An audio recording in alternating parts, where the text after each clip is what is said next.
Sisi wote tukiwa wa Kenya tuache mambo ya ukabila. Nchi inaendeshwa na umoja. Yule mbunge amechaguliwa Malaba anaunganisha wa Kenya. Watu wa Malaba wametupatia sifa. Mimi nataka tuwapigie makofi wananchi, wapiga kura, wakaaji wa Malaba kwa kuua ukabila once and for all. Tukatembea na kinyang'anyiro hakuwa rais, lakini sisi tulimtangulisha Mungu. Tukasema Mungu atupiganie. Kuna watu walienda huko wanasema maendeleo, wanasema tawe. Kusema tunataka nini, wanasema tawe. Tukasema hiyo ishindwe kwa sababu sisi Mungu ndiye atatutangulia. Na ushindi ikaingia. Na pia tujue kwamba sasa hii ilikuwa ni kama rehearsal. Tujiandae sasa ile ambayo itakuja, kwa sababu njia tayari imeanza kuonekana vile mambo yatakuwa. Kuna hata wale walikuwa doubting Thomases, wengi sasa wameingia chini ya mwamba. Blessed are those who have a son as a community in the name of Farouk Kibet. Blessed is a constituency that have a son in the name of Farouk Kibet. Ukisikia jina ya Farouk Kibet ni maneno mazuri tu. Utasikia Farouk amepeleka mtoto shule. Utasikia Farouk amesaidia watu wamepata stima.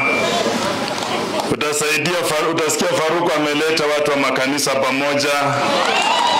Utasikia Farouk ameleta watu wa siasa pamoja. Utasikia Farouk amecross mipaka, ameenda kwa kabila zingine kuwaunganisha. That is what is a man made of. Ikisemekana kwamba mmesa ndume. Na mimi huwa nasema ya kwamba, ama nawahimiza watu wa Tarbo, chanda chema ufanya nini? Farouk anahitaji pete. Na pete yenye mmeweza kumpatia Farouk ni maombi na kumpatia nguvu na kumpatia platform ili awaongoze. Mapresident wenye walipita wote walienda 2 terms.